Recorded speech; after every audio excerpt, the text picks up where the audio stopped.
Yes. तो पिछले दोनों वीडियोस में मैंने आपको टॉपिक्स बताए दोनों। एक तो आपका टॉपिक था प्लानिंग इन स्पोर्ट्स, जिसमें ऑब्जेक्टिव इन स्पोर्ट्स बताया, meaning and objective in sports. दूसरा आता है आपका topic various committees and it's responsibilities.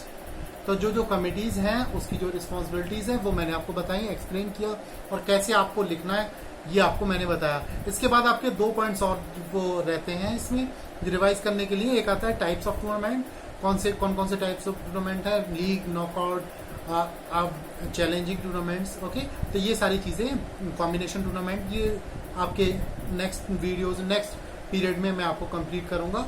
और इसके बाद आता है आपका types of how to draw fixture. तो आप कैसे फिक्चर ड्रॉ करेंगे लीग का, नॉकआउट का, वो मैं आपको बताऊंगा, दोबारा से रिवाइज कराऊंगा, आप उसको दोबारा से देख लीजिएगा। इसके बाद मैं आपको क्वेश्चन आंसर दूंगा। तो जो क्वेश्चन आंसर मैंने आपको दूंगा वो इसी तरीके से आपको पीडीएफ के थ्रू उसके आंसर भी आपको प्रोवाइड किए जाएंगे। आपको ऐसे ही लिखने हैं जैसे हमने आपको बताया, स्टेप बाय स्टेप हेडिंग्स डालने हैं, किस तरीके से उसके क्वेश्चन आंसर, क्वेश्चन दिया हुआ है किस लेवल का क्वेश्चन है, उसी हिसाब से आपको एक्सप्लेन करना है। तो आपके जो क्वेश्चन पहले इसमें जो क्वेश्चन बनता है वो मैं आपको स्टेप बाय स्टेप बताऊंगा, दूंगा, लेकिन मैं आपको ओरली भी बता दे रहा हूँ। What do you mean by, आपका क्वेश्चन अब पहले आता है व्हाट डू यू, एक नंबर में what do you mean by planning.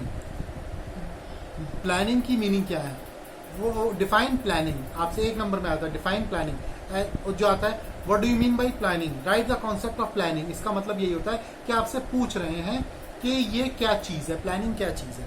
तो आपको सिंपल सा सिर्फ ये, planning is the process of taking about the process of thinking. The planning is the process of thinking and organize the activities required to achieve the desired goal. तो ये आपका जो है वो जो है आपको प्लानिंग का ये डेफिनेशन होगी। उसके बाद आता है आपका ऑब्जेक्टिव्स ऑफ प्लानिंग। तो आपका शॉर्ट नोट में आ सकता है right the objectives of planning.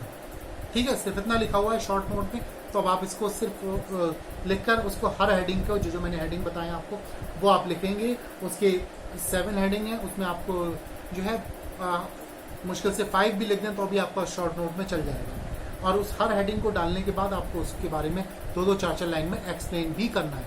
ठीक है, इसके बाद आता है आपका जो है various committees and it's responsibility. लेकिन एक बात और बता रहा हूँ आपको कि ऑब्जेक्टिव्स ऑफ प्लानिंग में right the objectives of planning and explain, right and explain अगर आ जाता है, right define the objectives of planning, तो ये सारी चीजें अगर आती है तो आपको इसको पूरे तरीके से बढ़ाकर प्रॉपर एक्सप्लेनेशन देकर आपको लिखना होगा। तो ये आपका जो है हेडिंग प्लानिंग का और उसका मैंने आपको बताया।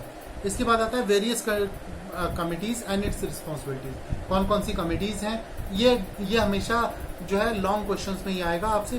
कमिटीज कौन कौन सी होती है, कम से कम आपको 10 कमिटीज लिखनी, मैंने आपको 12 बताई हैं। आप 10 लिखेंगे, कम से कम 10, तब आपको एक अच्छे नंबर मिल पाएंगे। और हर एक का क्या क्या रोल है, क्या क्या रिस्पॉन्सिबिलिटीज है, वो सारी आपको मेंशन करनी होंगी। तो ये आपका चैप्टर इसी ये जो मैंने आपको 2 टॉपिक कंप्लीट कराए, इसके आपके 2 जो टॉपिक हैं ये आपके कंप्लीट हो गए। इससे रिलेटेड जो क्वेश्चन है वो आ सकते हैं, वो मैंने आपको बता दिए। इसके बाद मैं आपको पीडीएफ भी दूंगा इस क्वेश्चन से रिलेटेड, जो मैंने आपसे पूछे हैं वो आप अच्छे से लिख सकते हो। ठीक है, तो ये आज के क्लास में आपका इतना ही। नेक्स्ट क्लास में मैं आपको इस चैप्टर को दोबारा से कंटिन्यू करूंगा, दोबारा से रिवाइज करूंगा। ठीक है, thank you and have a nice day, stay safe in your home.